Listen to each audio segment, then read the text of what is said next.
Thanks for watching another video about how to make age 50 to 75 the best years of your life. Today I want to address loneliness. I talk to a lot of people who, as they get older, they find it harder to make friends. They find themselves isolated from family, from people they've been close with for a long time. And our society has created a place where we move away. We're not necessarily connected to those people we went to college with, the people who we grew up with. And so you have to be proactive if you want to make sure that you have an active social life as you get older. Now, it is true that some people don't care about this. I know many people who are very happy having one friend or no friends.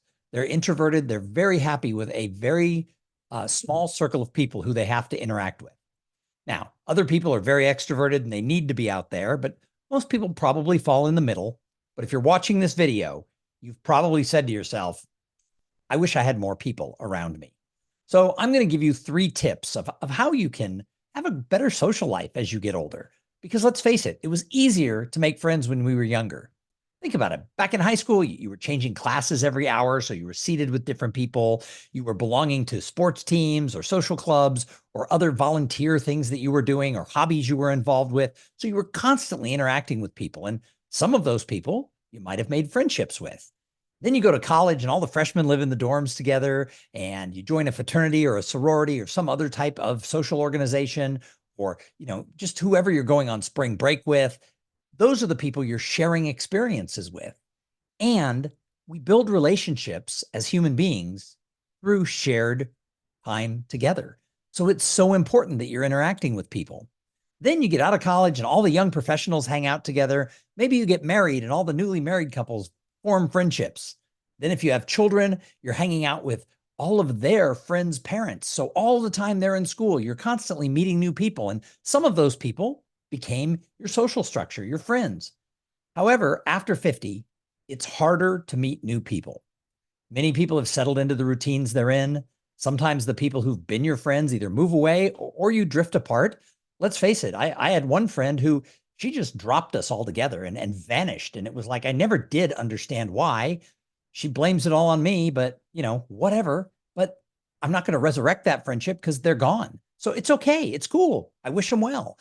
But if you want to have more people in your life, I have 3 tips that I'm going to share with you right now that should make it easier if you want to start engaging. Number 1 is get involved in something. Volunteer, join a club. You know what? If you're in that range of 50 to 75 and you're still working, there is some sort of a trade association or a business group or a chamber of commerce that you can get involved with. Now, one of the things you have to realize is when you show up and you don't know anybody, people aren't going to instantly be like, hey, you're here. I want you to be my best friend. No, it takes time to build relationships.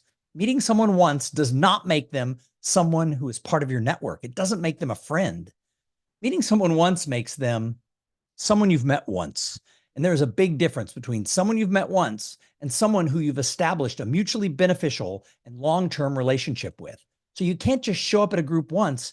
You've got to join 1 or 2 organizations and go to everything they do for 2 or 3 years.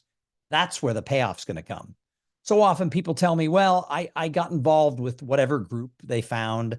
And they're like, but nobody really talked to me. And I say, how many times did you go? And they say 3. Well, people don't even notice you exist until you've been there 7 or 10 times. And you're not going to connect with every single person who's there. So it's a numbers game. So you've got to join, get involved, be committed to the long haul. The second tip is be a giver rather than a getter. You're showing up saying, I want to get more friends. I want to have more of a social structure. And you show up and you're like, hello, everybody, pay attention to me. Be my friend. No, show up and volunteer. Be the person who is giving to others. Find ways to help people, mentor people, volunteer for something where you can help other people succeed. Volunteering is a great way. While you're giving, you're working side by side with other volunteers. And that becomes something where you can actually, create relationships with people.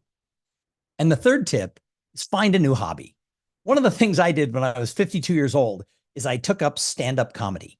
Now, I'm not going to tell you that I'm any good at it. I'm not going to pretend that Netflix is going to call and give me a special. But for the last 6 years, I've been performing stand-up, oftentimes about once a week. It's been a little bit of a while now. I'm going to get back into it. But I made friends with a lot of other people who were doing stand-up comedy. Now, most of those people were much younger than me, so you end up into that mentor role where you're serving other people. Yeah, they were better at comedy, but I'd experienced life. And so I have several friends who I've met through doing stand-up. Plus, other people in other areas found out that I was doing that, and then they had an interest. It turns out a lot of people wish at least once they could get up on stage and do stand-up. But find a hobby.